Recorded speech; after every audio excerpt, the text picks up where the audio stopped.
वृन्दावनेश्वरी तवैव पदारविन्दम्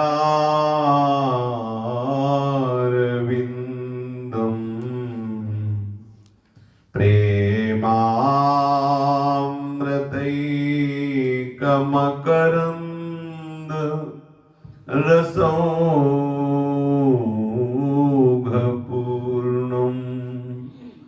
हृद्यर्पितं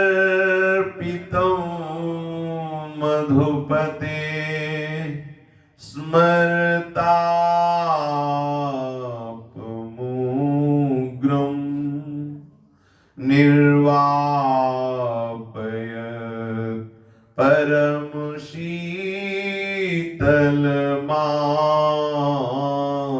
परमशीतलमाश्रयामि निर्वापयत्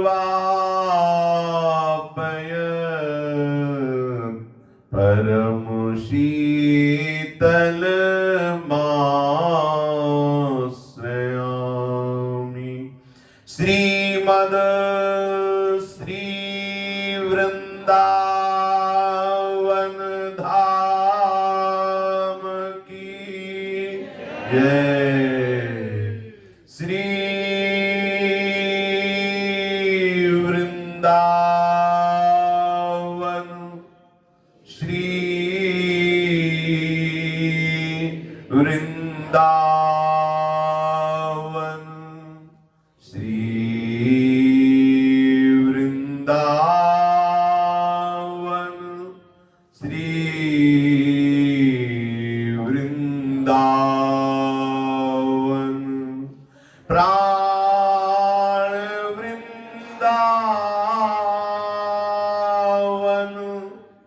जीवन वृंदावन सर्वस्व वृंदावन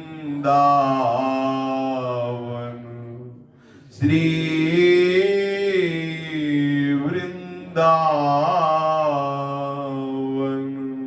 श्री राधा वल्लभ लाल की जय। भक्तन के शुभ गुण चरित जो सुनी है चित लाए ताके भक्ति बढ़े घनी अरु हरि हो ही सहाय अजहू सोच विचार के गहि भक्तन पद ओट हरि कृपालु सब पाछिली क्षमी है तेरी खोट हरि कृपालु सब पाछली क्षमी है तेरी खोट। जिन महाभागवत भगवत प्रेमी रसिक जनों ने अपना संपूर्ण अंतःकरण प्रिया प्रीतम के श्री चरणों में अर्पित कर दिया है, जिनके शरीर की संपूर्ण चेष्टाएं शास्त्र विधान के अनुसार होती हैं, अर्थात ज्ञानेन्द्रियां एवं कर्मेंद्रियों का वर्ताव शास्त्र विधान के अनुसार होता है, जिनका स्वभाव बन गया है प्रिया प्रीतम का सतत लीला गायन, लीला चिंतन, श्री चरणों की सेवा, जिनका स्वभाव बन गया है भजन करना, ऐसे भगवत प्रेमी महात्माओं के पावन जीवन चरित्र का श्रवण कथन करने से बहुत शीघ्र हृदय में प्रेम लक्षणा भक्ति का प्रादुर्भाव होता है। जिस प्रेम लक्षणा भक्ति के वशीभूत होकर प्रिया प्रीतम सदैव हृदय निकुंज में विहार करते हैं। हमारे जीवन का परम लक्ष्य दृढ़ हो जाए कि हमें इसी जन्म में प्रिया प्रीतम की प्राप्ति करनी है, प्रिया प्रीतम की कृपा बल से। पक्का समझो, भगवत प्राप्ति दुर्लभ नहीं है, भगवत प्राप्ति की चाह दुर्लभ है। हम लोग कह देते हैं कि बहुत दुर्लभ है भगवत प्राप्ति, बस केवल दुर्लभ इसलिए है कि अन्य चाह जो हमारे हृदय में बैठ गई है उनको मिटाना कठिन हो गया। आपको बस सच्ची मानिए, प्रभु को बुलाना नहीं है, चाह को मिटाना है। साधना प्रभु के बुलाने की नहीं है, साधना चाह मिटाने की है। जाहि न चाही कबहु कछु, इसमें एक बात ध्यान देने की है कि निज घर में बुलाया नहीं जाता, दूसरे के घरों में बुलाया जाता है। जैसे अपने घर में कोई आए तो बुलाना थोड़ी होता है। जब आपके हृदय में इच्छा नहीं रहेगी, इच्छा का मूल है देहाभिमान, देहाभिमान नहीं रहेगा तो आपका हृदय प्रभु का निज घर होगा। और निज घर में कोई निमंत्रण नहीं दिया जाता, बुलावा नहीं किया जाता, आदर ये सब निज घर में नहीं होता, नहीं होता। घर में कोई जाता है तो पावड़े थोड़ी बिछाए जाते कि आइए। उस भक्त का हृदय निज गृह हो जाता है जिसके हृदय में देहाभिमान नहीं होता, कोई इच्छा नहीं होती। गोस्वामी जी कह रहे हैं, जाहि न चाही कबहु कछु, तुम सन सहेज स्नेह, बसहु निरंतरता सुर, सो राउर निज गेह। वो साक्षात प्रभु का घर था, है, रहेगा। भगवत प्राप्ति के लिए साधना नहीं हो रही। बोले नई बात कर, साधना तो भगवत प्राप्ति के लिए हो रही, साधना भोगों की चाह मिटाने की हो रही है। सच्ची मानिए, खुला बात है, भगवत प्राप्त हो आप, कहो सो कहा जहां प्रभु नहीं, आपकी सत्ता ही प्रभु से है। आपके हृदय में हृदय विहारी विराजमान है, जैसे भगवान शंकर के हृदय में विराजमान है, नारद जी के हृदय में विराजमान है, वैसे ही एक महापापी के हृदय में भी विराजमान है। नहीं तो सिद्धांत शास्त्र का गलत हो जाएगा। सर्वम खलमिदं ब्रह्मणे नानास्ति किंचन, एक रूढ़ापि पापिनो न चस्ताम संभास्य दृश्यास्ते सर्वान वस्तुतया निरीक्ष, सिद्धांत गलत हो जाएगा। जो प्रभु सबके हृदय में विराजमान, तो मेरे को अनुभव में क्यों नहीं आते? क्योंकि मैं अनुभव करना नहीं चाहता। मैं प्रभु को जिस रूप में अनुभव करना चाहता हूं वैसा अनुभव करा रहे हैं अब भी इसी क्षण। अन्य सब अनुभव हमें नहीं चाहिए, हमें केवल प्रिया प्रीतम का अनुभव चाहिए। ये बात आना कठिन है। साधना इस बात की हो रही, साधना हो रही है विषयों की चाह मिटाने के लिए। सकल कामना हीन जे तेराम भगति रसलीन, जब तक ये कामनाएं हैं तब तक प्रवचन कर सकते हैं, सुन सकते हैं, लेकिन परमानंद स्वरूप प्रभु हृदय में अक्षत अविनाशी चिदानंद तत्व के रहने पर भी मुझे भगवदानंद की अनुभूति नहीं होगी। देख लीजिए, सच्ची मानिए, आनंद का समुद्र उफन रहा है हृदय में, पर हम उस आनंद के समुद्र की चाह अंदर सूक्ष्म से है, पर वो हम विषयों में पाना चाहते हैं। भाई यही सबसे बड़ा भ्रम हो गया। और ये ऐसा भ्रम है कि पूछो मत। रोज उपदेश करो, रोज उपदेश सुनो, लेकिन ये भ्रम बना ही रहता है कि संसार में सुख है। भगवान कह रहे दुखालयम, हम कह रहे सुख है। बड़ी विचित्र दशा है। ये जो विचित्र दशा माया की है, केवल बदलती है महापुरुषों के संत महापुरुषों के संग से। यदि हमें संतों का संग मिल जाए, भगवत प्रेमी महात्माओं का संग मिल जाए, तो हमारा जीवन बदल जाए। पूज्य श्री राधा बाबा कहते हैं कि हम एक बहुत ऊंचे महात्मा की अनुभव की बात बता रहे हैं कि आप अपने भविष्य को निर्मल बनाना चाहते हो तो आज ही ऐसा देखो कि हम पर भगवत कृपा है, हमें इसी जन्म में भगवान की प्राप्ति होगी। आपका आगे सब निर्मल होता चला जाएगा। मुझे प्रभु अवश्य मिलेंगे, मेरे हृदय में ऐसे संकेत हो रहे हैं। आप ऐसा शुरू कर दो, मन में ऐसी बात वो के। और ये बात हम एक दो बार सत्संग में बता चुके हैं कि गंगा किनारे हमें एक लाल स्वामी नाम के महात्मा मिले थे, लाल जी भाई योगी। तो उन्होंने हमें कहा था कि बेटा तुम जैसा बनना चाहते हो वैसा सोचो, जैसा सोचोगे वैसा बन जाओगे। वही बात पूज्य श्री राधा बाबा कह रहे हैं कि हम एक बहुत ऊंचे महात्मा के हृदय की बात कह रहे हैं कि आप अपने भविष्य को निर्मल देखो, सोचो कि प्रभु तुम्हें अवश्य मिलेंगे, चाहे तुम कितने ही अधम क्यों न हो। सोच लो तुम, मुझे प्रभु इसी जन्म में मिलेंगे, अवश्य मिलेंगे। हम लोग ऐसा सोचें, सचमुच सचमुच प्रभु मिल जाएंगे। और सिद्धांत भी ये था, माम प्रपद्यन्ते तास तथैव भजाम्यहम्। मुझे जैसे जिन्होंने ठान लिया है ना, देखो ये संसार कैसा आप दर्शन कर रहे हो वैसा, पक्का समझो बड़ा आनंद का विषय है। आप जैसा दर्शन बहुत दुष्ट है, ये बहुत आपको दुष्ट ही नजर आएगा। अरे सब प्रभु है, प्रभु नजर आएगा। आप जैसा देखना चाहो, यही तो चमत्कार है। आप जैसा, संतों के संग से दृष्टि बदलती है, सृष्टि थोड़ी बदलती। दृष्टि बदली तो सृष्टि बदल गई। आप अपनी सोच को बदलिए। आप सोच कर लीजिए कि मुझे इसी जन्म में भगवत प्राप्ति होगी। एक बात ध्यान में रखना है, जहां जहां प्रभु के अलावा हमारा आकर्षण है वहां हम छोड़ने की चेष्टा करें, क्योंकि हमें प्रभु को प्राप्त करना है। जहां जहां भी आकर्षण है, जहां जहां हमने आश्रय ले रखा है, उसे हम छोड़ने की चेष्टा करें। अगर हमारा कहीं अन्य आश्रय है, कहीं अन्य महत्व बुद्धि अधिक है प्रभु से, तो अभी हमारे हृदय में शरणागति नहीं उतर रही। वास्तविक शरणागति हो जाने पर पूरे त्रिभुवन में कहीं भी किसी से आसक्ति नहीं होगी।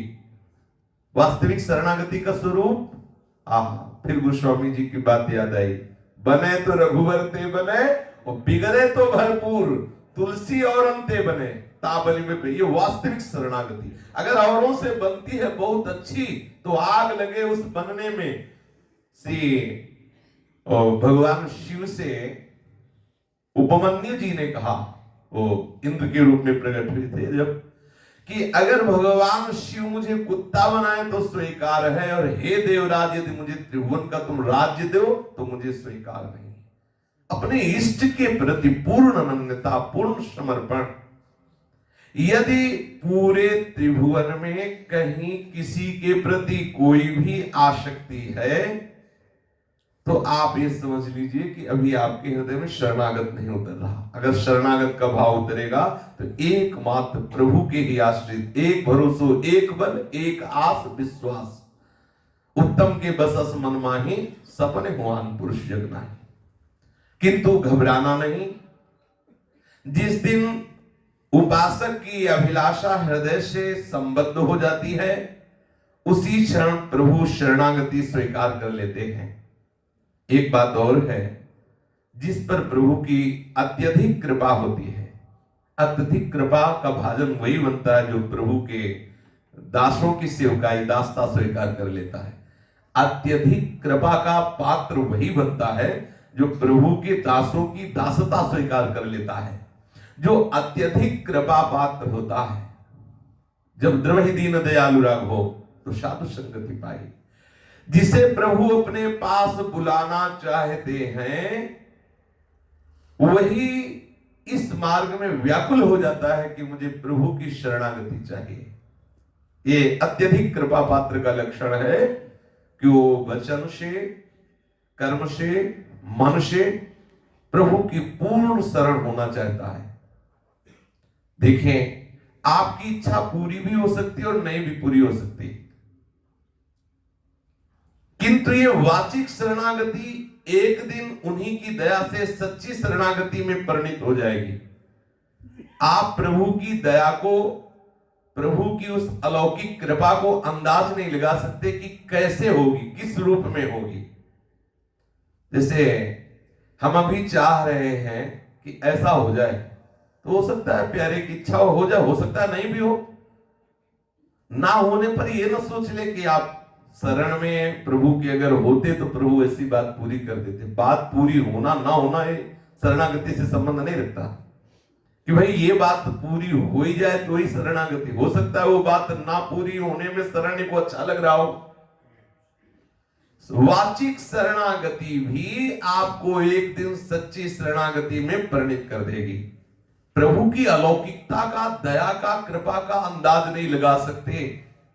ये मानवीय बुद्धि प्रभु की दया का कैसे आकलन कर सकती है, कैसे समझ सकती है प्रभु की कृपा को। इसी कारण से अपने लोग अपनी बुद्धि से जांचते हैं कि हमें लगता है कि प्रभु की हमारे ऊपर कृपा नहीं है।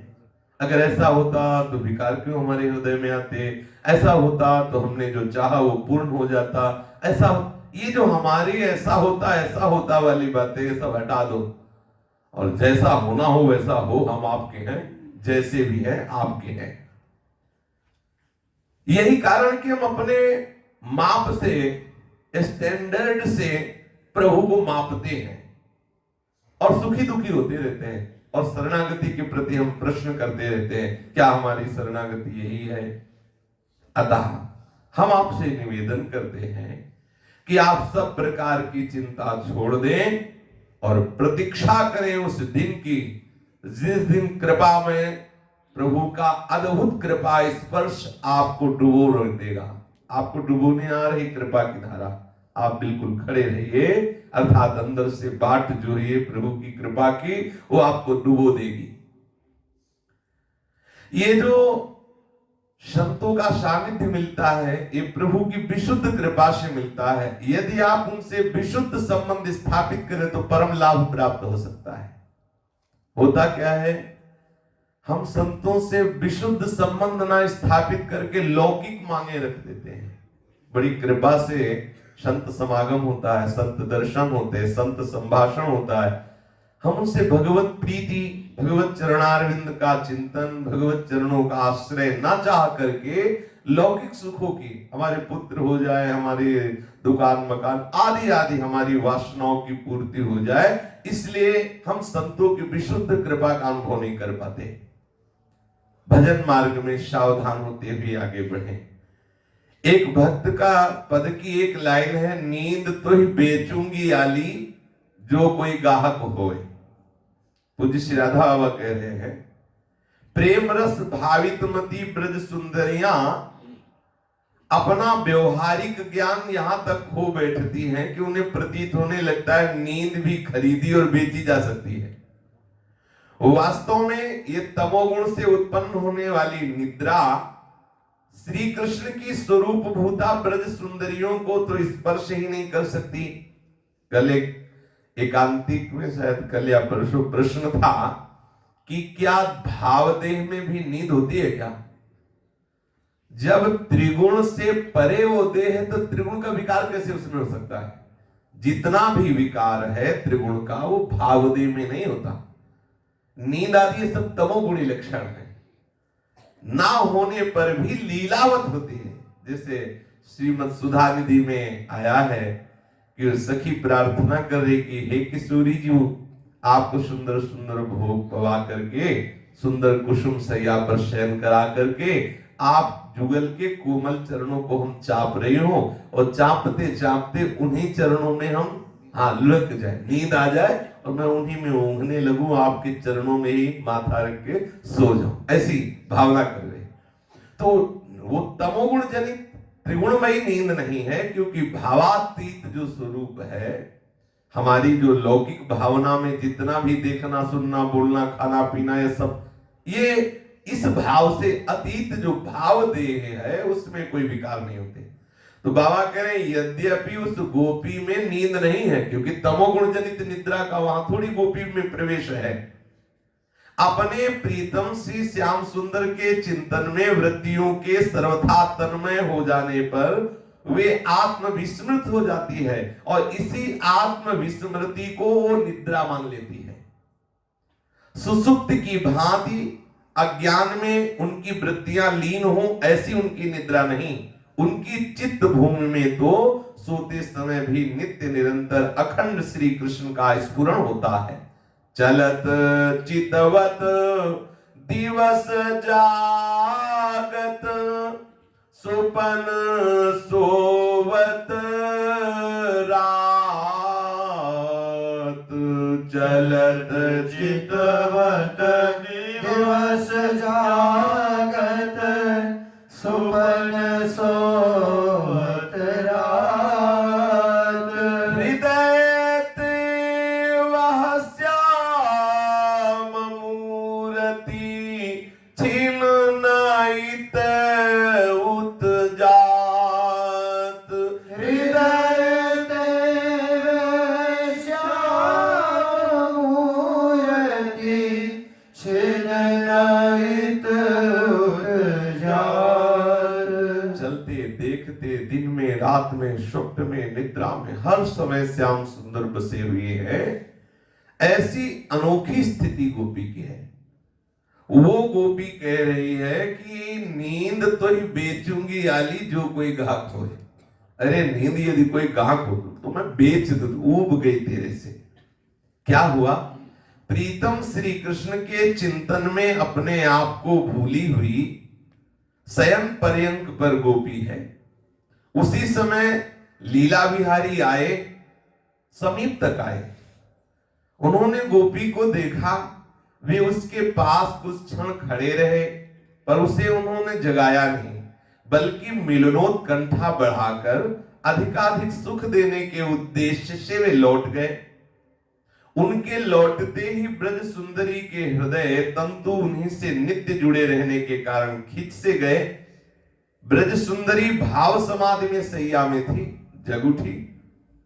अभी भी प्राणनाथ हृदय को आकर्षित कर रहे थे, इसलिए गोपी व्याकुल होकर प्राणेश प्रभु की ओर दौड़ी और वहां देखा कि जो आंगन में गुलाब की से चौक पूरी गई थी गुलाल से, उसमें चरण चिन्ह बना हुआ है, जिसमें चक्र छत्र यव अंकुश ध्वज आदि चिन्हों से युक्त प्रीतम का चरण चिन्ह है। अब तो गोपी के दुख का पार नहीं रहा। आहा, प्रीतम आंगन में आए और लौट गए। क्यों? क्योंकि मैं सो रही थी। अरे नींद तू बैरिन है। अगर तू मुझे सुलाए न रखती तो प्रीतम से जरूर मिलन हो जाता। री तुझे लज्जा नहीं आती? तू मेरी सखी थी ना, मेरी व्यथा हरने आया करती थी। इसी के मूल्य में तुमने मेरे प्रीतम के दर्शन सुख को हर लिया। क्यों? ठीक है ना? अच्छी बात। सखी मैं भर पाई तेरे से। जा, नहीं नहीं ठहर, तू पुनः आ जाएगी अगर ऐसे जाएगी। अब मैं तुझे बेच दूं, पर इस वृंदावन में तुझे लेगा कौन? गोपी कहती नींद से कि अच्छा, इसे सखी क्यों कहा? क्योंकि जागृत में प्रीतम मिल नहीं रहे। तो हे सखी, तू नींद मेरे ऊपर आ जा, जिससे स्वप्न में प्रीतम से मिल जाऊं। पर तू तो हमारी बैरिन हो गई। तू आई और साक्षात प्रीतम आया और लौट गए। अब कहती हूं जा। नहीं नहीं, जा नहीं। अगर तू जाएगी तो फिर आ जाएगी। रुक, मैं तुझे बेच दूंगी। फिर गोपी विचार करती है, इस वृंदावन में नींद को पूछता कौन है? नींद को खरीदेगा कौन? इसलिए सखी, मैं तुझे बेचना चाहती हूं, पर कोई खरीदने वाला मिल जाए। तेरा ग्राहक तो मुझे इस ब्रजमंडल में कोई दिखाई नहीं दे रहा, नींद को लेने वाला। वो गोपी कह रही है, हाय हाय, इस ब्रज में कोई तेरा ग्राहक नहीं मिलेगा। नींद, ब्रज में कोई नींद नहीं चाहता। अगर कोई मिलता तो मैं तुझे बेच करके अपना पिंड छुड़ा लेती। बड़भागिनी ब्रज सुंदरी श्री कृष्ण दर्शन में बाधा पाकर नींद जैसी वस्तु को भी बेचने का संकल्प कर रही है। और हम लोग इतने अभागे हैं कि प्रत्यक्ष में जो वस्तुएं प्रभु दर्शन में निरंतर बाधक हैं, जिनका त्याग अत्यंत आसानी से हो सकता है, हम उन वस्तुओं को, उन वृत्तियों को चाह चाह कर अपने अंदर भर रहे हैं, जो मुझे भगवत दर्शन न होने दे, जो मुझे इस संसार में फंसाए रखे। सोचो हम कितने अभागी हैं। हमारे हृदय में ये भाव आ जाना चाहिए कि जो वस्तु, जो व्यक्ति, जो स्थान, जो वृत्ति हमें प्रिया प्रीतम से अलग कर रही, हमारा उद्देश्य हमें धीरे धीरे उसको बाहर निकालना है अपने हृदय से। सनातन आचार का पालन करते हुए श्री प्रिया प्रीतम का अखंड स्मरण कीजिए। ये देखना बंद कर दीजिए कि सामने वाला क्या कर रहा है, क्या नहीं कर रहा है। आपने दूसरों का ठेका लिया है क्या? श्री कृष्ण ने आपको सृष्टि संभालने की जिम्मेवारी दी है क्या? पूज्य श्री राधा बाबा कह रहे हैं, यदि आपको ठेका नहीं दिया है तो नारायण स्वामी का ये दोहा हर समय याद रखो, जहां तुम्हें किसी का दोष दर्शन हो ये दोहा गा लो। तेरे भावे जो करो भलो बुरो संसार, नारायण तू बैठी के अपनो भवन बुहार। तेरे भावे जो करो भलो बुरो संसार, नारायण तू बैठ के अपनो भवन बुहार। संसार भला है बुरा, तुम्हें तो कोई ठेका तो दिया नहीं प्रभु ने, तो अपने हृदय को सुधारो। हृदय में जो भगवत प्राप्ति की विरुद्ध बातें हैं उनको निकालो, अपने दोषों का दर्शन करो, अपने दोषों का त्याग करो। दूसरों पर दोष दर्शन करने से आपका भगवत मार्ग रुक जाएगा। खूब नाम लीजिए, प्रभु की कृपा का दर्शन प्रत्येक परिस्थिति में कीजिए। भगवत कृपा एवं नाम जप का आश्रय लेकर निश्चिंत तो हो जाइए। आप चाहें तो बहुत जल्दी निश्चिंत तो हो सकते हैं। आप निश्चिंत तो होना नहीं चाहते, आप चिंता में जलना चाहते हैं, जानबूझकर चिंता। अरे आप प्रभु का चिंतन करो, निश्चिंत हो जाओगे।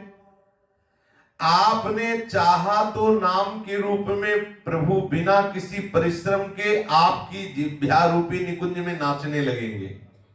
आप चाह तो करो। यदि आप ऐसी चाह करो कि श्री श्यामा श्याम हमारी जिह्वा रूपी निकुंज में हर समय नृत्य करे, अर्थात हर समय नाम जब चले। बाबा का भाव यह है कि नाम चल रहा है, अर्थात प्रिया प्रीतम श्यामा श्याम नाम रूप में आपकी जिह्वा रूपी निकुंज में नृत्य कर रहे हैं।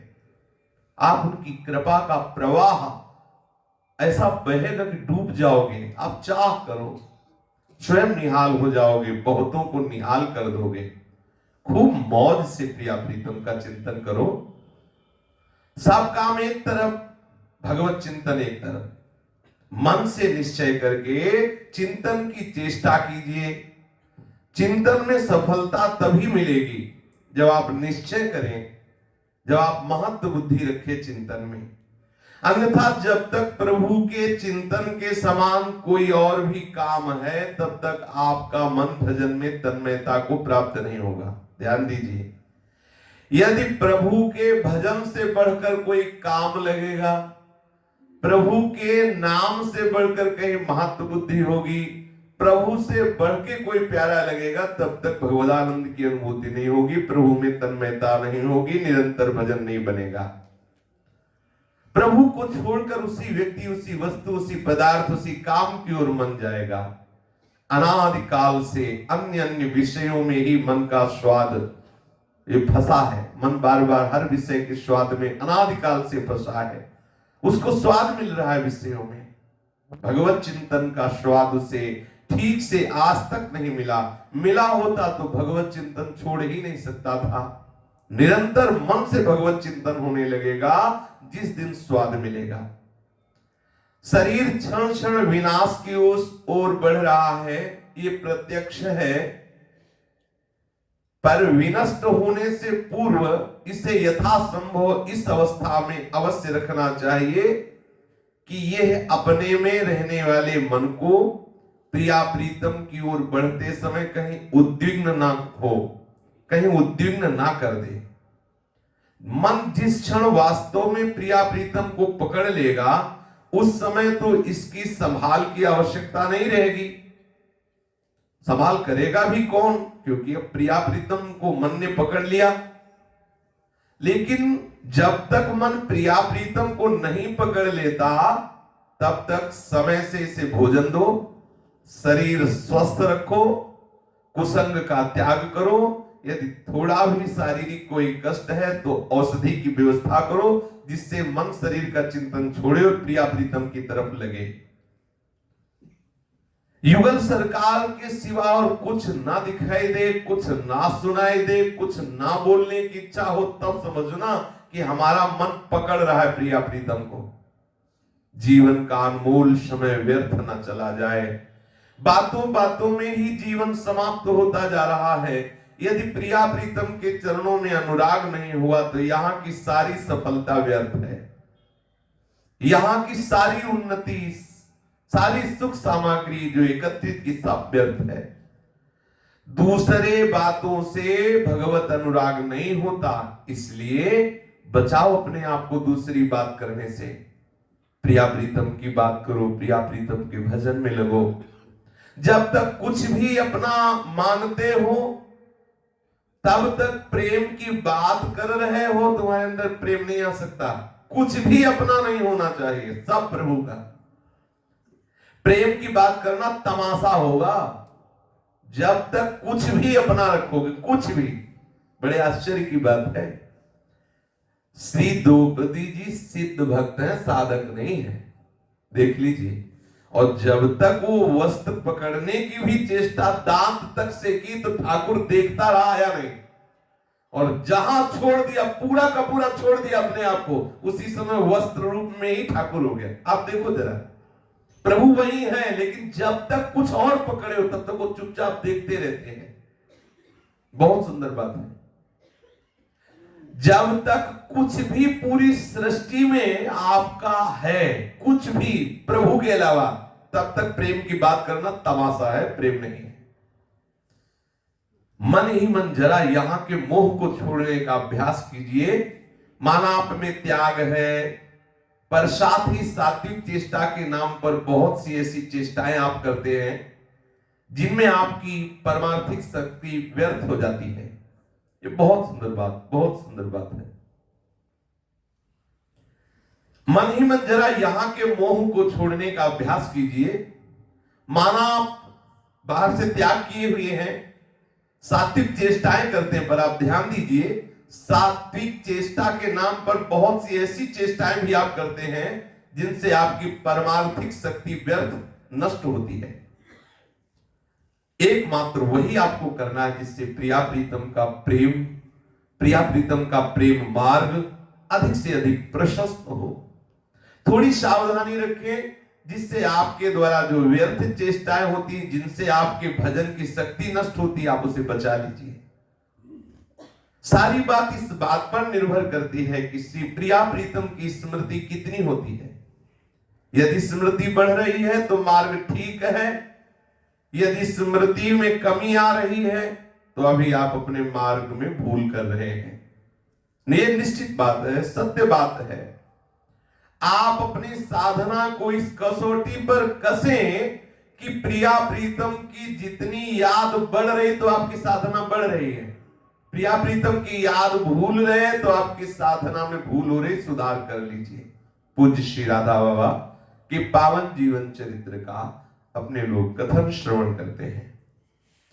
प्रसंग चल रहा है, पूज्य श्री राधा बाबा के हृदय में श्री वृंदावन धाम, श्री यमुना रस रानी, कुंज निकुंजे, वृंदावन के खगमृग पशु पंछी और वृंदावन की महारानी, इन सब का रहस्य वो जानना चाहते हैं। जो जो भाव करते हैं, क्योंकि पूर्ण श्रद्धा और विश्वास भगवत कृपा से भाई जी महाराज के पास है, बाबा का पूर्ण अनन्यता, तो प्रभु जहां जो श्रद्धा करता है उसी रूप में उसको स्वीकार कर लेते हैं, क्योंकि सब रूपों में प्रभु है।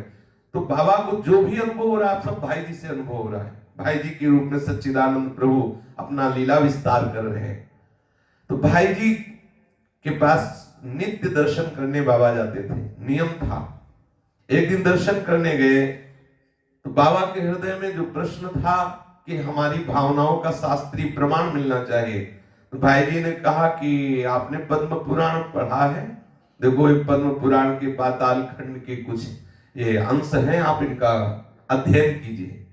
तो उनमें 3 प्रसंग की यहाँ चर्चा चल रही थी। कल था भगवान व्यास देव जी ने बहुत काल तक तपस्या की, तब सच्चिदानंद प्रभु प्रकट हुए। तब प्रभु श्री कृष्ण से कहा, मैं आपके उस रूप का दर्शन करना चाहता हूं जिसे वेद अत्यंत रहस्यमय और नेति नेति कहते हैं।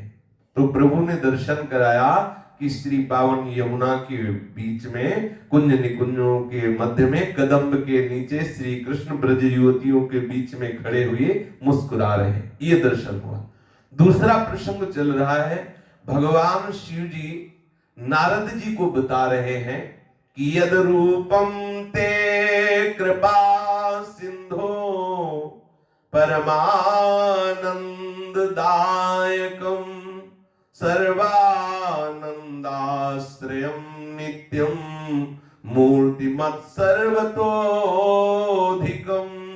निर्गुणम निष्क्रियम शांतम यद ब्रह्मेति विदुर्बुधा तदहं द्रष्टुमिच्छामि चक्षुर्भ्याम परमेश्वर। हे नारद जी, एक बार मैंने प्रभु से वरदान मांगा कि हे कृपा सिंधु, आपका जो परमानंददायक समग्र आनंदों का आश्रय नित्य मनोहर रूपधारी सबसे श्रेष्ठ निर्गुण निष्क्रिय और शांत रूप है, जिसे शास्त्रों में अत्यंत रहस्यमय ब्रह्म कहा गया है, मैं नेत्रों से वो रूप दर्शन करना चाहता हूं। इस पर प्रभु ने कहा कि तुम मेरे लीला धाम वृंदावन में मेरे साथ चलो, जो यमुना के पश्चिम तट पर है। जिस रूप की एक दर्शन की तुमने लालसा की, वो वहां दर्शन होगा। मेरे वहां जाने पर मुझे संपूर्ण देवेश्वरों के भी ईश्वर श्री कृष्ण के दर्शन हुए। आहा, देवर्षि नारद को भगवान शिव बता रहे, कैसी किशोर अवस्था, कमनीय वेश, अपनी प्रिया श्री राधा के कंधे पर बायां हाथ रखे हुए हैं और किशोरी जो इनके ऊपर अपने कर कमल विराजमान किए हैं। बड़ी ही सुंदर झांकी है, बड़ी ही मनोहर झांकी है। चारों ओर ब्रज युवतियों का समुदाय घिरे हुए है। मध्य में प्रभु श्री किशोरी जी के साथ हंसते हुए गलबैया डाले हुए खड़े हैं। प्रभु का श्री विग्रह सजल श्याम मेघ के समान वर्ण वाला और प्यारी जू की श्रीअंग कांति कंचन वर्ण है। समग्र कल्याणमय गुणों का धाम। मुझे देखते ही प्रभु हंस पड़े, बड़ी रसमयी अमृत वाणी में मुझसे बोले, हे शिव, हे रुद्र, तुम्हारा मनोरथ जानकर आज मैंने तुम्हें ये दर्शन दिए हैं। इस समय मेरे तुम जिस अलौकिक रूप को देख रहे हो, ये निर्मल प्रेम का ही साक्षात पुंज है। इसके रूप में सत चिद आनंद ही मूर्तिमान हुआ है। उपनिषदों के समूह मेरे इस स्वरूप को निराकार कहते हैं, निर्गुण कहते हैं, व्यापक कहते हैं, निष्क्रिय कहते हैं और परात्पर बताते हैं। मेरे दिव्य गुणों का अंत नहीं है और कोई भी उन गुणों को सिद्ध नहीं कर सकता। इसलिए वेदांत शास्त्र मुझको निर्गुण बताता है।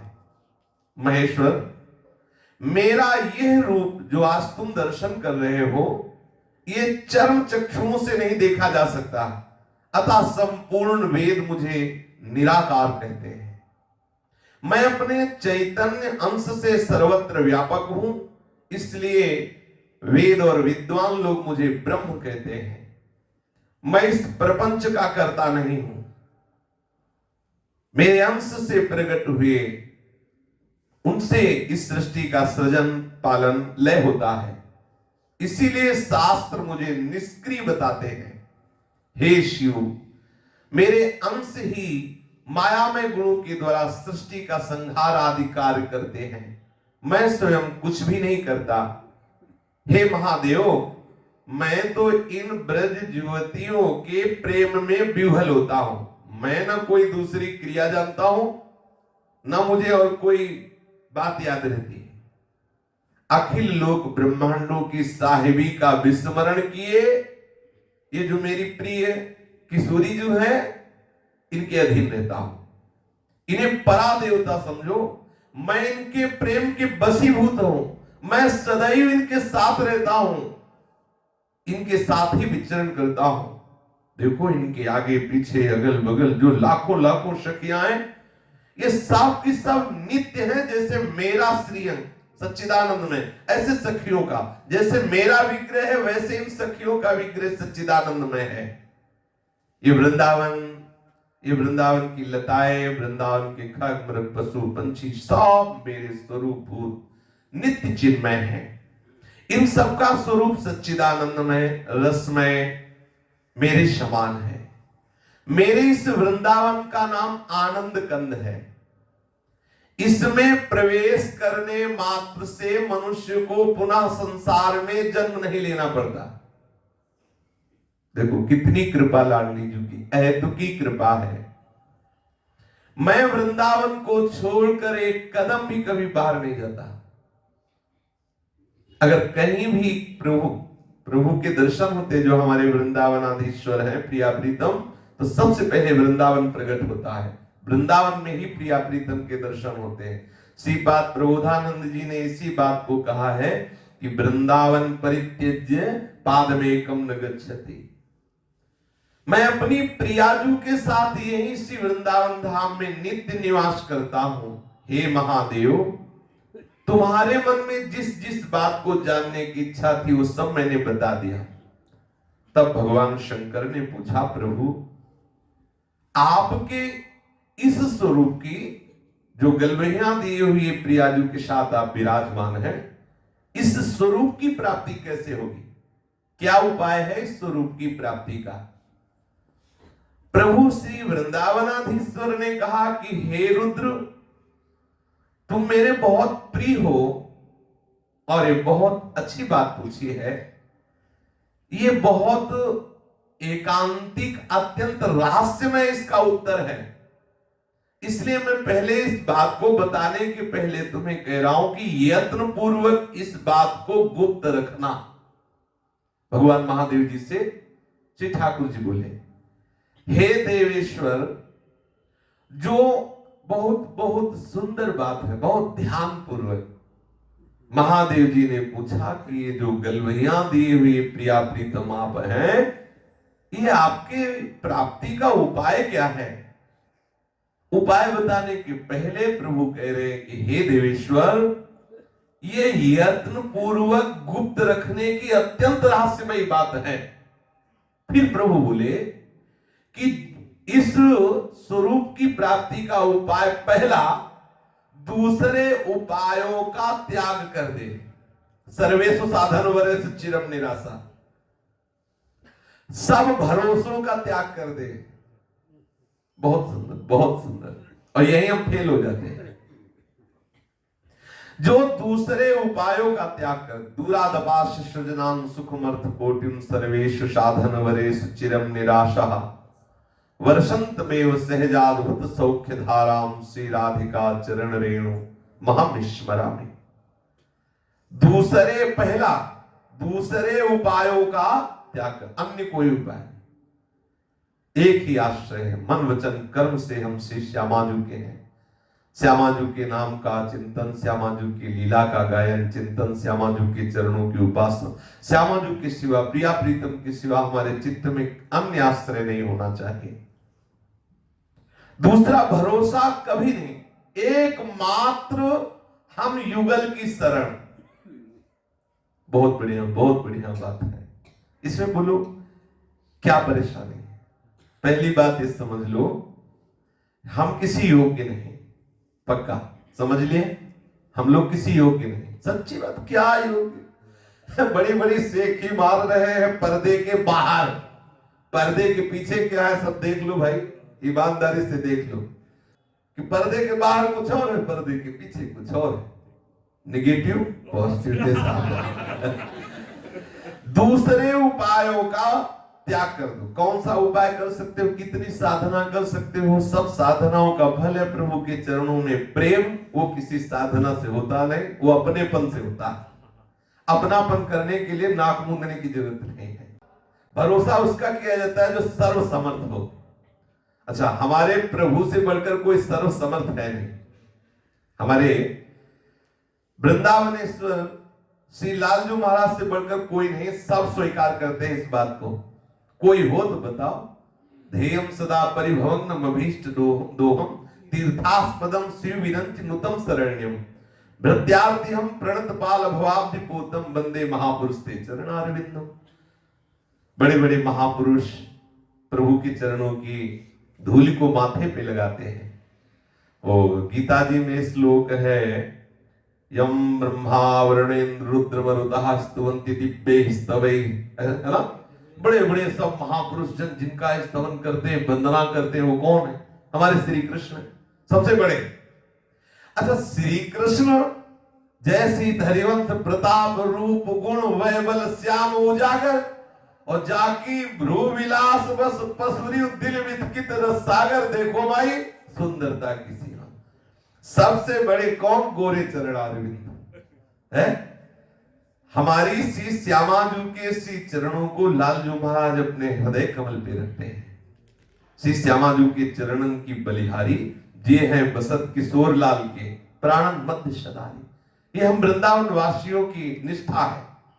और महादेव जी कह रहे हैं, जो दूसरे उपायों को छोड़कर, दूसरे भरोसों को छोड़कर एक बार सब छोड़ दिया और हम युगल की शरण में हो जाए। हम युगल मतलब प्रिया प्रीतम की, अब सखी भाव से मेरी उपासना करे, वही मेरे इस रूप के दर्शन कर सकता है। एक उपाय बताया, सब उपायों को छोड़कर, सब भरोसों को छोड़कर युगल की शरण में हो जाए और अपने को चिंतन करे कि मैं युगल की सहचरी हूं, तो ये प्राप्ति हो जाएगी। या मेरी प्रिया राधा के अनन्य भाव से आश्रय ले ले, राधा का अनन्य भाव से आश्रय ले ले, राधा की चरणों की उपासना करे तो वो मुझे अधीन कर लेगा। मैं परम प्रसन्न उसके ऊपर हो जाता हूं, उसे और कोई प्रयत्न नहीं करना पड़ता। जो मेरी प्रिया के चरणों को आश्रय ले लेता, प्रिया के चरणों का आश्रय ले लेता, उसे फिर और कोई नहीं, कोई साधना नहीं करनी पड़ती, मैं उसके अधीन हो जाता हूं। हे रुद्र, तुम मेरी प्रिया राधा का आश्रय ले लो, तुम भी मुझे अपने वश में कर सकते हो। ये मैं बहुत रहस्य की बात तुम्हें बता रहा हूं। तुम मेरी प्रिया की शरण ले लो, मेरी प्रिया की शरण ले लो और युगल मंत्र का जप करो और मेरे धाम में निवास करो, तो तुम हमारे कुंज निकुंज के अद्भुत रहस्यों को जान जाओगे। कुंज निकुंज के अद्भुत रहस्य की जानकारी का साधन बता रहे हैं। क्या? श्री प्रियालाल के चरणों का आश्रय, अन्य साधन, अन्य भरोसा, अन्य आश्रय का त्याग, पहला। दूसरा उपाय बता रहे हैं, श्री गौरी भोरी किशोरी के चरणों का आश्रय, अखंड वृंदावन वास और युगल मंत्र का जाप। आप कुंज निकुंजों की अद्भुत सहचरी भाव को प्राप्त होकर सेवा में पहुंच जाओगे। भगवान शंकर नारद जी से कह रहे हैं कि हमें साक्षात वृंदावनेश्वर प्रभु ने ऐसा बताया। ये श्री कृष्ण प्रिया जो राधा है, ये अपने चैतन्य आदि अंतरंग विभूतियों से इस प्रपंच का गोपन करते हैं, इसलिए इन्हें शास्त्रों में गोपी भी कहा गया है। ये श्री कृष्ण की आराधना में तन्मय है, श्री कृष्ण इनकी आराधना में तन्मय है। ये श्री कृष्णमयी होने के नाते ये परा देवता है, ये पूर्णतया श्री स्वरूपा है। इन्हीं के अंश से महालक्ष्मी का प्रादुर्भाव हुआ है। श्री कृष्ण के आह्लाद का यह मूर्तिमान स्वरूप श्री राधा है, इसीलिए मनीषी जन इन्हें लादिनी कहते हैं। सब इन्हीं से प्रकट हुए हैं। श्री राधा साक्षात महालक्ष्मी है और श्री कृष्ण के अंश से ही साक्षात नारायण का प्रादुर्भाव हुआ है। इनमें बिल्कुल भेद न समझना। श्री राधा के अंश से दुर्गा प्रकट हुई और श्री कृष्ण के अंश से रुद्र का प्रादुर्भाव हुआ है। श्री राधा के अंश से सावित्री का प्रादुर्भाव हुआ, श्री कृष्ण के अंश से ब्रह्मा का प्रादुर्भाव हुआ है। नारद जी, मैं तुम्हें क्या बताऊं, इन दोनों के सिवा कोई सत्ता ही नहीं है। जड़ चेतन में सारा संसार राधा कृष्ण में है, सब इन्हीं की विभूतियां हैं। तीनों लोकों में सबसे श्रेष्ठ है पृथ्वी लोक। जितनी भी रचनाएं हैं ब्रह्मा की, ब्रह्मलोक से भी श्रेष्ठ है पृथ्वी लोक, क्योंकि ब्रह्मलोक में ऐसे प्रेमी भागवत नहीं है। ब्रह्मा जी रोज प्रेमी भागवतों की चरण धूल माथे पे चढ़ाने की चेष्टा करते हैं और नमस्कार करते हैं। तीनों लोकों में सर्वश्रेष्ठ लोक है पृथ्वी लोक। पृथ्वी में सर्वश्रेष्ठ है जम्बूद्वीप, जम्बूद्वीप में सर्वश्रेष्ठ है भारतवर्ष, भारतवर्ष में, संपूर्ण भारतवर्ष में सर्वश्रेष्ठ है मथुरापुरी, मथुरापुरी में सर्वश्रेष्ठ है ब्रजमंडल, ब्रजमंडल में सर्वश्रेष्ठ है वृंदावन, वृंदावन में श्रेष्ठ है गोपीजन, गोपीजनों में श्रेष्ठ है किशोरी जी की सखियां, और किशोरी जी की सखियों में सर्वश्रेष्ठ है श्री राधा, अर्थात सबकी सर्वश्रेष्ठ राधा किशोरी जी श्रेष्ठ है। इसलिए जो हमारी श्री प्राण प्यारी राधा किशोरी की शरण में हो जाता है उसके लिए कोई दुर्लभ नहीं। हमारे बल श्री वृंदावन रानी, बिल्कुल विश्वास मानिए, ये बहुत बड़ी बात है, बहुत बड़ी बात है। और बड़े कृपा पात्र जन के ही हृदय में ठसक प्रकट होती है, दूसरों के नहीं आएगी। अब तीसरा प्रसंग है कि भगवती पार्वती जी ने पूछा, भगवान शंकर श्री कृष्ण के अंगों का वर्णन करते हैं। पार्वती जी ने पूछा और भगवान शंकर श्री कृष्ण की शोभा का वर्णन करते हैं। उनके नखसिक शोभा श्रृंगार का वर्णन करते हुए, उनके महत्व का विवेचन करते हुए महादेव जी कहते हैं, केचिद्वदन्ति तस्यांसं ब्रह्मचिद्रूपमद्वयम् तद्दशांसं महाविष्णुं प्रवदन्ति मनीषिणः योगीन्द्रैः सनकाद्यैश्च तदेव हृदि चिन्त्यते तिर्यग्रीवजितानन्तो कोटिकन्दर्प सुन्दरं सापाङ्गे क्षण सुस्मेर कोटिमन्मथ सुन्दरं कुञ्चिताधर विन्यस्त वंशी मञ्जुकलस्वनैः जगत्त्रयं मोहयन्तं मग्नं प्रेम सुधार्णवे। कुछ विद्वानों का कथन है कि चिद्रूप अद्वितीय ब्रह्म श्री कृष्ण के अंश से प्रकट हुआ है।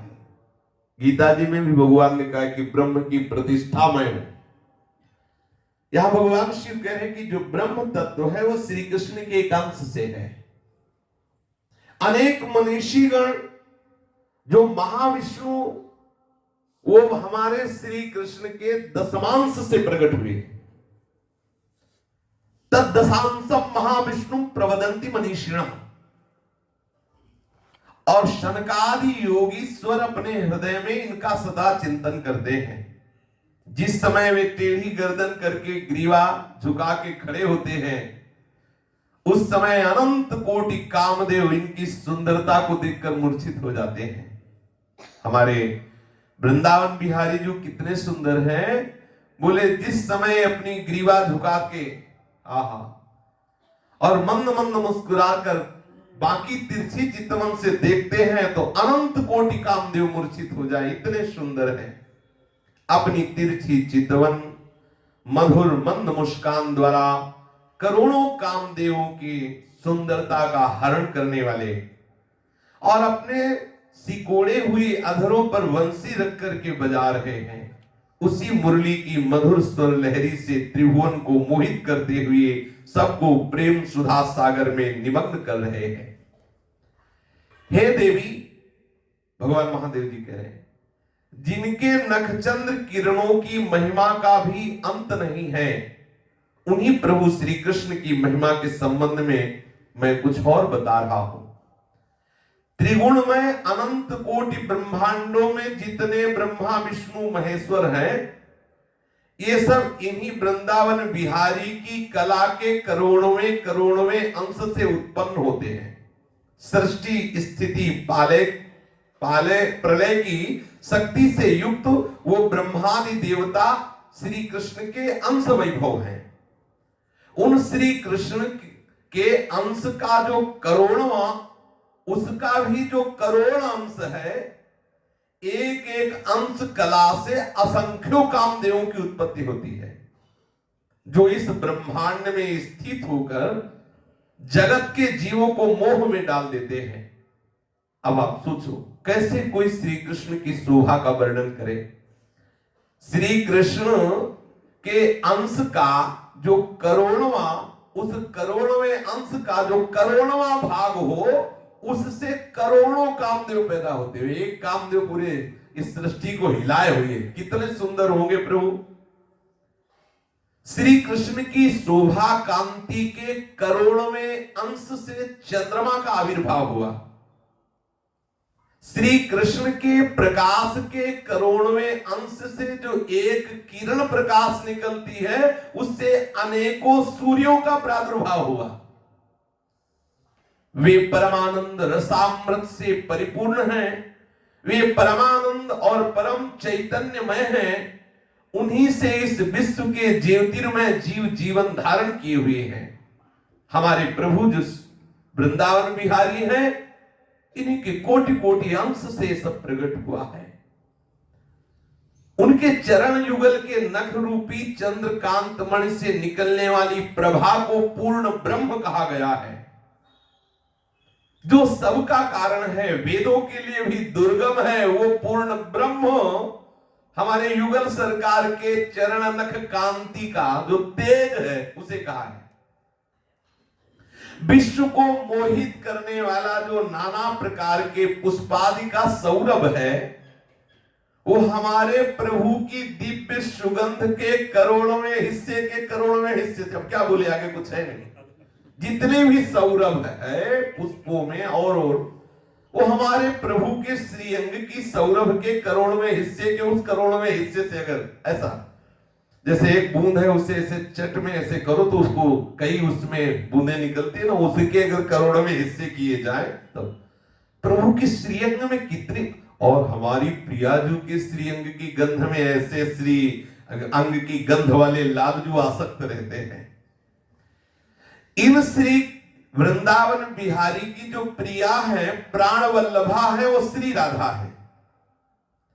वे ही आद्या हैं, वे ही श्री कृष्णमयी हैं। इन्हीं श्री राधा के करोड़वें अंश से त्रिगुणात्मिका दुर्गादि देवियों की उत्पत्ति हुई है। इन श्री राधिका की पदरज स्पर्श से करोड़ों करोड़ों विष्णु उत्पन्न होते रहते हैं। बाबा इतना कृतकृत्य हो रहे हैं पढ़ के, पूज्य श्री राधा बाबा। देखो एक ठसक की बात है, हम वृंदावन वासी हैं, नरक स्वर्ग कल्याण की इच्छा नहीं करते। अरे देखो, प्यार हो जाता है ना तो लोक में भी परवाह नहीं होती। अपने तो श्री जी के मार्ग की बात करें, प्रेम में इतनी ताकत होती, लौकिक यद्यपि वो निंदनीय है, शरीर लक्ष्य है उसका, उसमें भी इतनी ताकत होती कि कोई परवाह नहीं होती, न बंधन की, न निंदा की, न लोक की, न पर किसी भी तरह के सुख सामग्री की परवाह नहीं होती। ये तो प्रेम धाम, चिदानंदमय धाम है। प्यारी जी के चरणों का आश्रय यदि ले लिया है तो आप बेपरवाह हो जाओ। देख लो कैसी महामहिमामयी बात है। अब देखो, ये चर्चा होने के पहले प्रभु ने कहा था कि अत्यंत रहस्यमयी गुप्त बात है, ऐसा कहा था, मेरी प्रिया की बात। तो अब आगम निगम पुराण अगोचर बात कही जाती है। इसी किशोरी जो क्या है, बोले अब सब कोई तो नहीं जानता, कैसे जानेगा। बात कहने के पहले महादेव जी को कह रहे हैं अत्यंत रहस्यमयी बात है। त्रिगुणात्मिका दुर्गादि देवियों की उत्पत्ति श्री राधा किशोरी के करोड़वें अंश से है। इन्हीं श्री किशोरी जी की पदरज स्पर्श से करोड़ करोड़ विष्णु उत्पन्न होते हैं। बाबा इन शास्त्र वाक्यों को पढ़कर कृतकृत्य हो रहे हैं, मन नाच उठा बाबा का। अब मानो उन्हें कुछ भी जानना समझना शेष नहीं। जैसे समुद्र में डूब जाने पर ऊपर नीचे बाहर भीतर जल ही जल उपलब्ध होता है, उसी प्रकार बाबा आनंद में डूब गए। ऊपर नीचे अगल बगल जिधर दृष्टि आनंद ही आनंद, लीला सिंधु का अनुभव हो रहा है, मानो लीला सिंधु में डूब रहे हैं।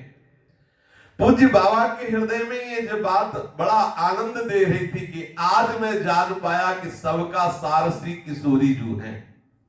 अभी तक श्री कृष्ण श्री कृष्ण श्री कृष्ण, नीलमणि नीलमणि नीलमणि, आज नीलमणि के बाद गौरमणि की छाप लगी बाबा के हृदय में। और लाल रंगीलो गाइए ताते प्रीति रंगीली पाइए। अब बाबा अष्टयाम लीला का चिंतन करते हैं तत्परता पूर्वक। ये ब्रज प्रेम में, अपनी तो निकुंज रस की बात है, इस ब्रज प्रेम में मधुर भाव की सेवा का अधिकार पाने के लिए दो तरह की साधना करनी पड़ती है। पूज्य श्री राधा बाबा कह रहे, एक को बाह्य साधना कहते हैं और दूसरी को आंतरिक साधना कहते हैं। बाह्य साधना का रूप यह है कि इस शरीर के द्वारा, जिसे पांच भौतिक शरीर कहते हैं, निरंतर जप होना चाहिए। अगर जप में मन नहीं लग रहा तो कीर्तन, श्रवण प्रिया प्रीतम की लीलाओं का, और सेवन पूजन सेवा, पांच भौतिक शरीर से ये होना चाहिए। यदि आप निकुंज जाना चाहते हैं तो आप निरंतर नाम जप करें, कुछ समय कीर्तन करें, प्रभु की चर्चा हमारे प्रिया प्रीतम की सुने और प्रिया प्रीतम के चरणों की सेवा करें। अर्थात नाम जप, कीर्तन, लीला श्रवण और पूजन। सांसारिक झंझटों में कम से कम समय लगाएं। यह है बाह्य साधना। आंतरिक साधना का रूप यह है कि गुरु प्रदत्त उपासना पद्धति अर्थात मंत्र और भाव के द्वारा हम अपने को दिव्य चिन्मय शरीर की भावना करें। दिव्य चिन्मय शरीर, ये जो आचार्य परंपरा से मंत्र मिलता है, इसमें सामर्थ्य होती है। निश्चित समझिए, प्रभु ही सब आचार्यों के रूप में प्रकट हुए हैं। ये नवनिवृत्त निकुंज की उपासना या गोपी वृंदावन की उपासना, जो बड़ी मधुर रसमयी श्रृंगार महाआह्लाद प्रदान करने वाली है, इसमें बिना आचार्य कृपा के प्रवेश नहीं। तपस्या साधना से कल्याण हो जाना बहुत सरल बात है। पीछे चर्चा सुनी कि भगवत दर्शन भी सरल बात कह दिया कि ठाकुर जी का दर्शन तो दुर्योधन आदि को भी हुआ जहां बिल्कुल भक्ति भाव नहीं है, ऐसे राक्षसों को भी हुआ जो गाली दे रहे हैं प्रभु को। यहां दर्शन की बात नहीं, यहां नित्य श्री अंग सेवा की बात है। पहला है पांच भौतिक शरीर को प्रिया प्रीतम के नाम जप में, कीर्तन में, उनकी लीला श्रवण में, उनके श्री चरणों की सेवा में लगाना। सांसारिक झंझटों में कम से कम समय देना। और आंतरिक साधना का पहला स्वरूप यह है, अभी तो अपने लोग लगता है आंतरिक साधना में प्रवेश नहीं हुआ, अभी तो बाहरी साधना ही नहीं समझ पा रही।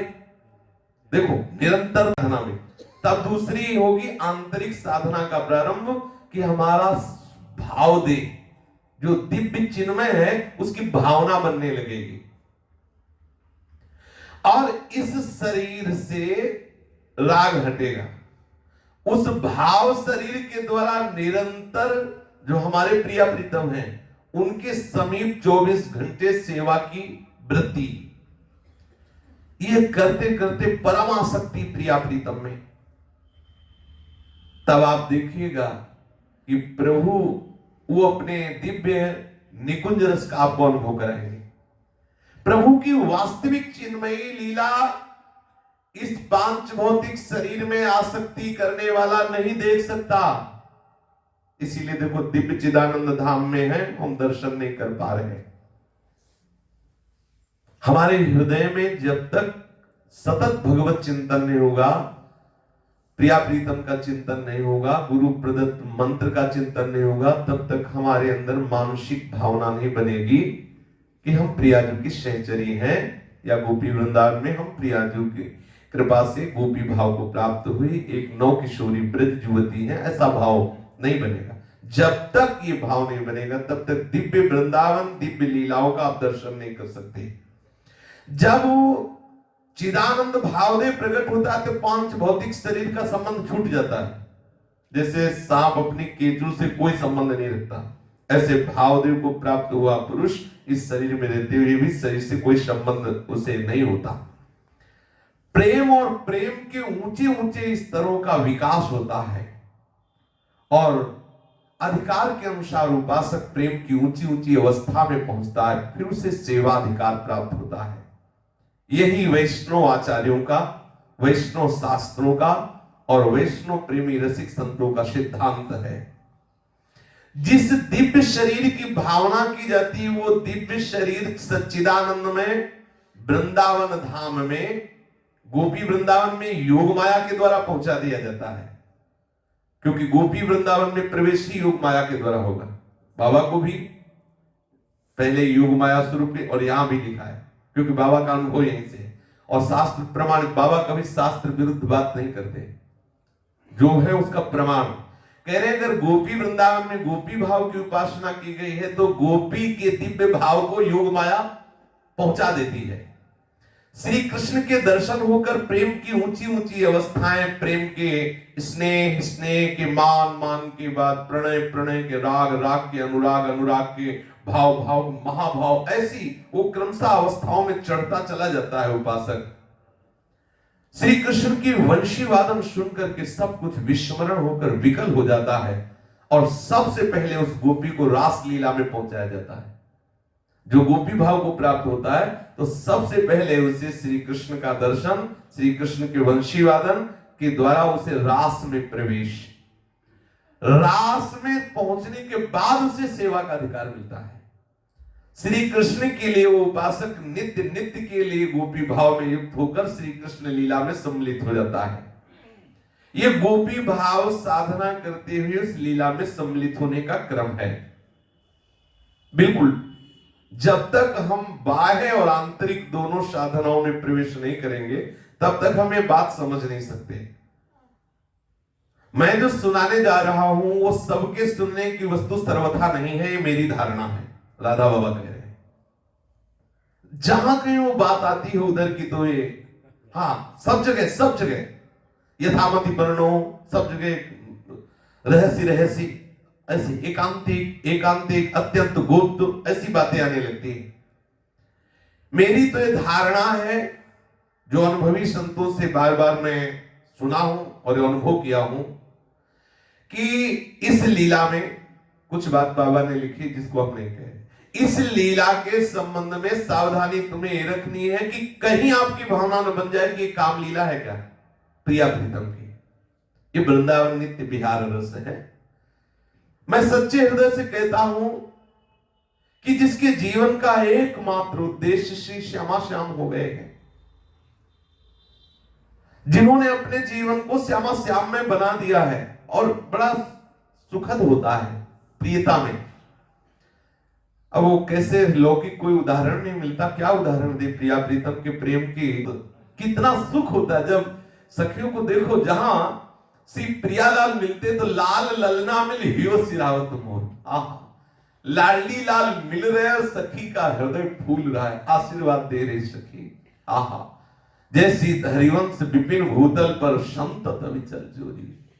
सखियां तृण तोड़ती हैं, रायनून उतारती हैं, हमारे युगल को नजर न लगे। बोलो निकुंज में किसी की नजर पहुंचने वाली, प्यारोरुम क्षमते लया छिवा छिव सुकादी नाम ध्यानगम, वहां किसी की नजर पहुंच रही, फिर भी तिलका तोड़ती है, रायनून उतारती है, अंगुलियां चुपकाती है, बलिहारी जाती है। हमारे प्रिया प्रेम कितना प्यार है। श्री राधा जो चरण प्रीति उपजय अति भारी, महान प्रीति जो प्यारी जी और प्यारे जी के चरणों में होती है।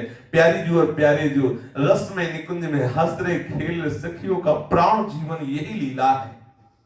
पर बाबा कह रहे हैं कि जब तक श्री राधा कृष्ण आपके नहीं हो गए, आपके हो गए मतलब देख लीजिए, हृदय में केवल ममता है तो राधा कृष्ण गोपी वृंदावन।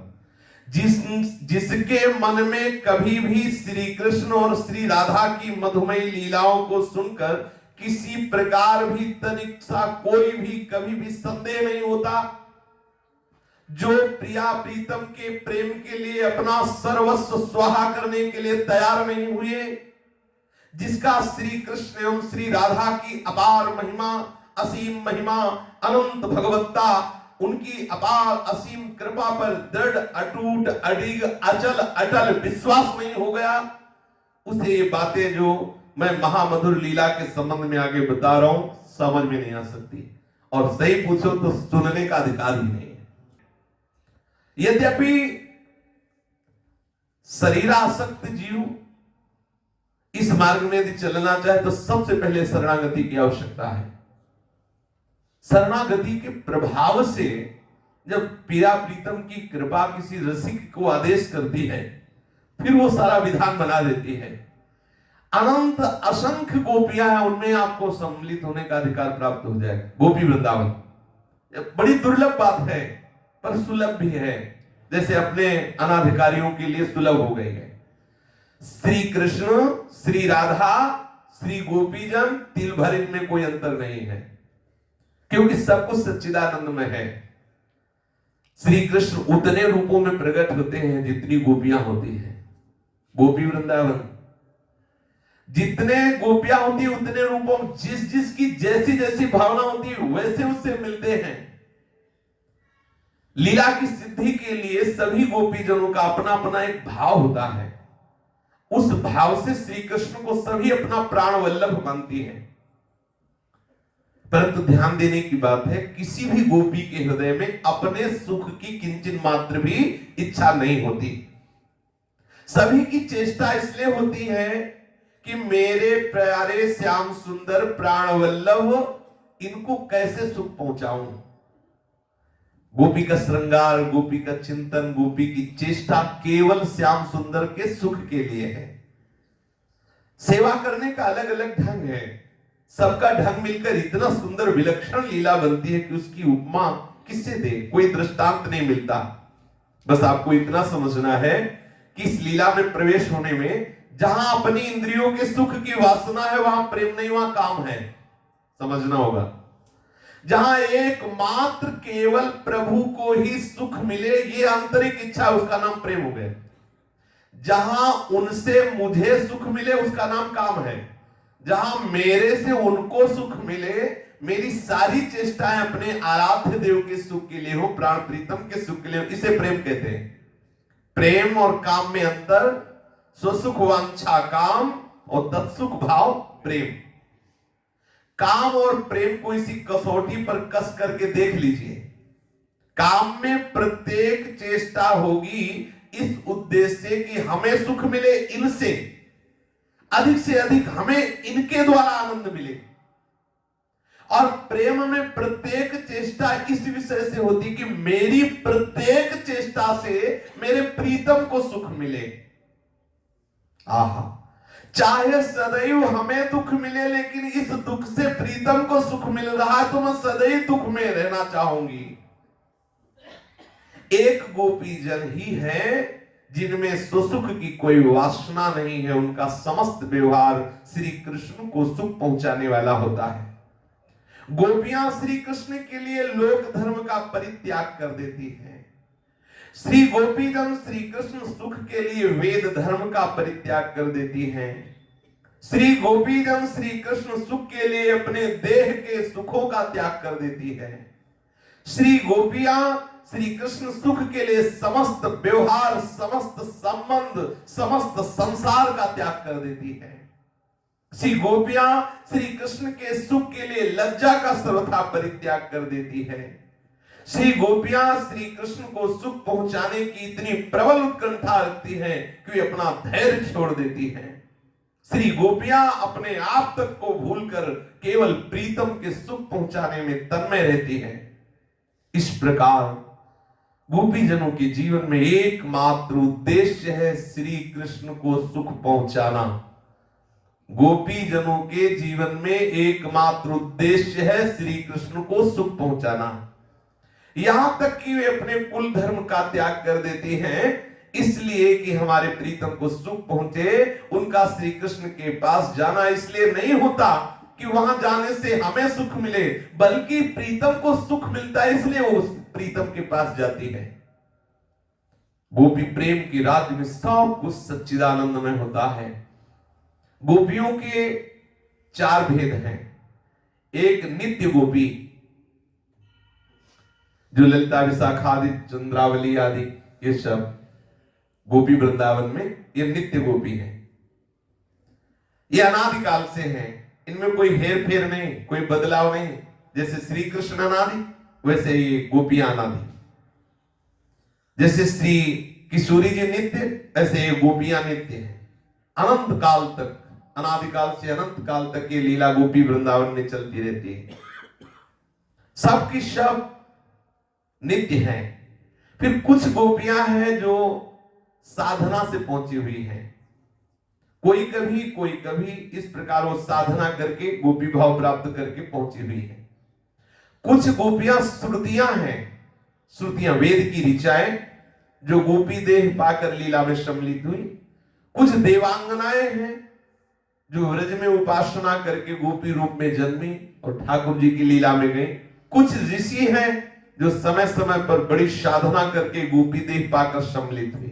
आगे भी जो उपासक उपासना करेगा और उपासना में सफल होगा, वो गोपी देह पाकर लीला में सम्मिलित होगा। अब तीन तो है साधना के द्वारा बनी हुई गोपियां और एक है नित्य गोपियां। इन्हीं नित्य गोपियों के साथ की अत्यंत विलक्षण लीला नित्य चलती रहती है और उसी के किसी एक अंश में जो उपासना करता है वो वहां प्रवेश करता है। जितने ऊंचे अधिकारी होते हैं उतनी ही ऊंचे अंश की लीला में उसका प्रवेश होता है। ऊंचे स्तरों की लीलाओं को देखकर कृतार्थ होते हैं, उसमें स्वयं भी सेवा के अधिकार पाकर जीवन सफल करते हैं। जो नित्य गोपियां हैं, दासियां हैं, श्री राधा रानी, श्री चंद्रावली, ललिता विशाखा, इन सबका अलग अलग भाव है। सबका कांता भाव है श्री कृष्ण के प्रति। सबका गोपी वृंदावन में जितने सबका कांता भाव श्री कृष्ण के प्रति है। एक से एक बढ़कर श्री कृष्ण प्रेम में डूबी हुई। सबसे ऊंचा सर्वोत्तम प्रेम का जो स्वरूप है वो एकमात्र राधा गोपी में है, गोपी वृंदावन में। इस प्रेम लीला में स्वकीय एवं परकीय दो भाव होते हैं। स्वकीय भाव वाला गोपी वृंदावन में ही निकुंज लीला में स्वकीय भाव वाला गोपी उपासक निकुंज लीला में, गोपी वृंदावन में भी कुंज निकुंज गोष्ठ ये सब। परकीय में गोष्ठ एवं निकुंज दोनों लीलाएं सम्मिलित रहती हैं। गोष्ठ निकुंज की सम्मिलित लीला में जितनी गोपियां सब परकीय भाव की हैं। स्वयं श्री कृष्ण ही अपनी एक एक छाया का निर्माण करके उन गोपियों के एवं स्वयं श्री राधा रानी के भी स्वामी बनते हैं। फिर वहां अति पावनी अति उच्च स्तर के त्याग की लीला होती है। श्री गोपीजन सभी कुछ का त्याग करके श्री कृष्ण के लिए तन्मय होकर उन्हें सुख प्रदान, ये प्रेम की पराकाष्ठा लीला। प्रीतम श्याम सुंदर के सुख के लिए सब कुछ का त्याग बिना हिचक के, ये गोपी प्रेम की बात।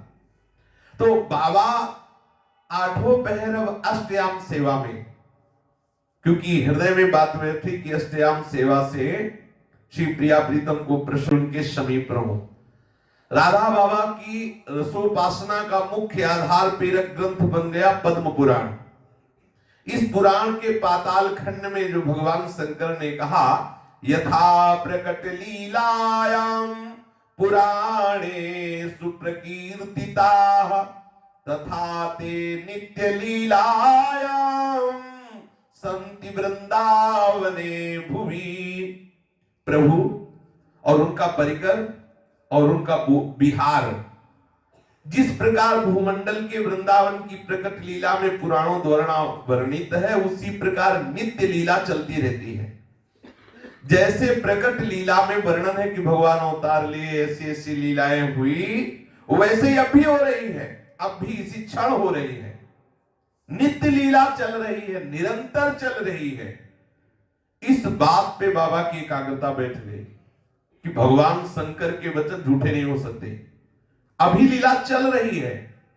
बाबा सोचने लगे कि आज इसी समय इसी क्षण वैसे ही लीला चल रही है, पर वो लीला मुझे दिखाई नहीं देती। और भगवान शंकर के वचन मिथ्या नहीं हो सकते। भगवान शंकर ने जो कहा वो सर्वथा सत्य कहा कि लीला नित्य निरंतर हो रही, बस मेरी अपात्रता है कि उस लीला के दर्शन मुझे नहीं हो रहे। पाताल खंड में देवर्षि नारद द्वारा जिज्ञासा किए जाने पर वृंदा देवी ने श्री राधा कृष्ण युगल की सेवा के लिए लीला का क्रम बतलाया है। आत्मानं चिंतयेत् तत्र तासां मध्ये मनोहरां रूप यौवन संपन्नां किशोरीं प्रमदाकृतिम् इत्यात्मानं विचिन्त्यैव तत्र सेवां समाचरेत् ब्राह्मं मुहूर्तमारभ्य यावत् स्यात् महानिशा। सबसे पहले अष्टयाम सेवा करने के लिए श्री प्रिया प्रीतम का आमचर्यों सहित चिंतन करें। फिर यह चिंतन करें कि मैं एक नव यौवन अर्थात नव किशोरी ब्रजांगना हूं, गोपी वृंदावन की अष्टयाम सेवा। ऐसा चिंतन करें कि मैं एक नव किशोरी गोपी हूं। पहले प्रिया प्रीतम का उनके परिकर से चिंतन करें, फिर अपने को आत्मानं चिंतयेत् तत्र तासां मध्ये मनोहरम, अपने आप को भी चिंतन करें कि उन्हीं के बीच में, उन्हीं के समीप मैं भी हूं, मैं नव किशोरी हूं। ब्राह्म मुहूर्त से लेकर के मध्य रात्रि तक अष्टयाम सेवा चलती रहती है। अपने को मनोहर प्रमदाकृति अर्थात युवती के रूप में भावना करके तब इस लीला के द्वारा सेवा करनी चाहिए। भगवत वाणी से बाबा की भावधारा को बड़ा परिपोषण मिला। सन 1937 में गोपी बबू की एक झलक आई थी, पीछे आपने श्रवण किया था, जब बाबा राप्ती नदी के वो हनुमान मंदिर में थे तो कुछ समय के लिए तो बाबा को तो संकोच सा होने लगा था। उस समय ये भाई जी की कृपा से बिना किसी भावना के अपने आप गोपी भाव की एक झलक आई थी। फिर पद्म पुराण के आधार पर उसी भावना को, जो झलक आई थी, उसी भावना को बाबा करने लगे और अष्टकालीन जो प्रिया प्रीतम की सेवा की भावना, 3 लाख नाम जप, कुछ पाठ और ये मानसिक सेवा, ये साधना क्रम चलने लगा। सन 1939 के अक्टूबर नवंबर मास में जब बाबा बाबूजी के साथ दादरी में निवास कर रहे थे, बाबूजी अर्थात भाई जी महाराज, तब बाबा की साधना में एक बदलाव आया। पहले बाबा जब भाई जी महाराज के पास आए तो चिंतन चल रहा था, ओम शिवोहम सोहमस्मि अहम ब्रह्मास्मि। इसका बाबा को एक रात्रि में ही भयानक विक्षेप हुआ कि वो महामंत्र जबरदस्ती चलने लगा, हरे कृष्ण कृष्ण कृष्ण हरे हरे, हरे राम राम राम हरे हरे। ये क्या हो गया? भाई जी जब आए तो बोले कोई परेशानी तो ले, परेशानी हमारा सब सिस्टम ही बंद हो रहा, हमें यहां से हटाओ। तब वहां हनुमानगढ़ी में भेजा। अब कुछ दिन तो युद्ध चलता रहा, इसके बाद बाबा हार गए और महामंत्र ने अधिकार कर लिया बाबा के हृदय के ऊपर। अब अनवरत महामंत्र चलने लगा। अब जब ये भाव पद्म पुराण से बाबा के हृदय में आए तो बाबा के हृदय में आने लगा कि अब मैं अपनी वाणी का विनियोग कैसे प्रिया प्रीतम में करूं।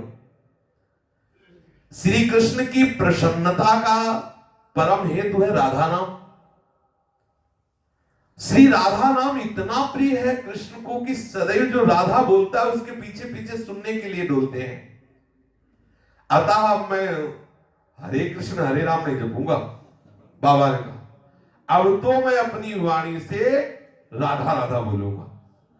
अच्छा, और राधा किशोरी को अत्यंत प्रिय है कृष्ण नाम, तो अब राधा कृष्ण बोलूंगा। अब बाबा के हृदय में प्रेरणा हुई और वो प्रेरणा दृढ़ हो गई कि अब वो राधा कृष्ण राधा कृष्ण राधा कृष्ण राधा कृष्ण महामंत्र भूल गए। बाबा के मन में भाव इतना छा गया कि जो 16 नाम वाला महामंत्र उनके हृदय को बलात् अपने अधीन कर लिया था, अब वो अंतर ध्यान हो, ये महामंत्र की कृपा उदय हुई, वो अंतर ध्यान हो गया और बाबा के हृदय में चलने लगा राधा कृष्ण राधा कृष्ण राधा कृष्ण राधा कृष्ण अनवरत। फिर बाबा की एकाग्रता सीधे राधा नाम में, अब कृष्ण भी खस के अब रह गया राधा राधा राधा राधा राधा राधा राधा राधा। बीच बीच में स्वभावश राधा कृष्ण आ जाता, नहीं, अब सतत बाबा की जिह्वा पर नृत्य करने लगा राधा। श्री राधा वल्लभ लाल की जय। राधा राधा राधा राधा राधा राधा राधा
राधा राधा